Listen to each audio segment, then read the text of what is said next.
প্রায় দীর্ঘদিন ধরেই কার্যক্রম নিষিদ্ধ অবস্থায় রয়েছে একসময়ের প্রভাবশালী রাজনৈতিক দল আওয়ামী লীগ। দলটি বিভিন্ন সময় ঝটিকা মিছিলের মাধ্যমে মাঠে উপস্থিতির চেষ্টা করলেও কেন্দ্রীয় নেতৃত্বের বড় অংশই ভারতে অবস্থান করে নানা নির্দেশ দিয়ে যাচ্ছেন।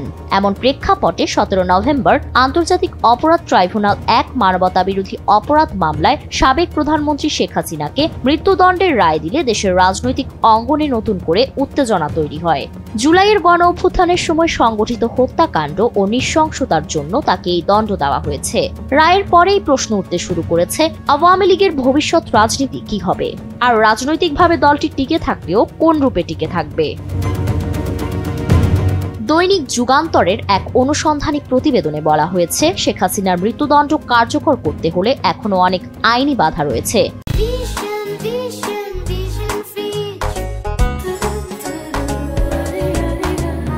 বিশেষ করে তিনি ভারতে অবস্থান করায় প্রত্যাপন গুরুত্বপূর্ণ।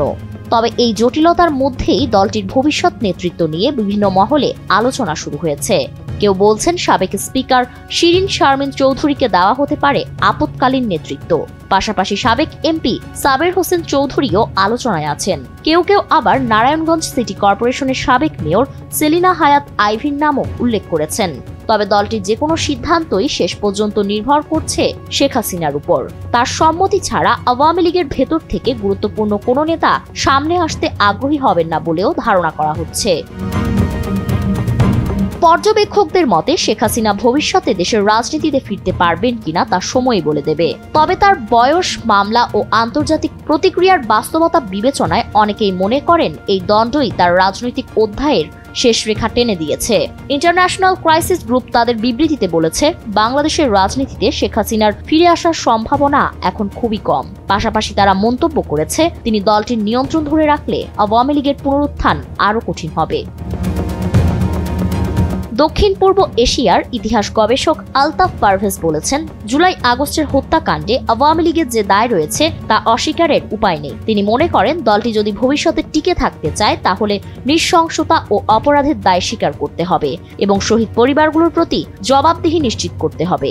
তার মতে সবাই অপরাধী নয়, ফলে যারা নির্দোষ কর্মী ও নেতা তাদের জন্য রাজনৈতিকভাবে টিকে থাকার সুযোগ থাকা উচিত।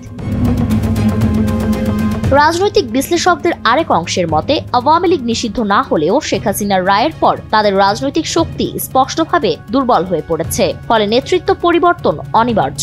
শিরিন শারমিন চৌধুরী, সাবের হোসেন চৌধুরী বা সেলিনা হায়াত আইভির মতো তুলনামূলকভাবে কম বিতর্কিত নেতাদের সামনে আনার সম্ভাবনা নিয়েই এখন সবচেয়ে বেশি আলোচনা চলছে। দলের নেতাকর্মীরা বলছেন, কার্যক্রম নিষিদ্ধ হওয়ায় তারা প্রকাশ্যে আসতে পারছেন না। নির্বাচনে অংশগ্রহণও অনিশ্চিত।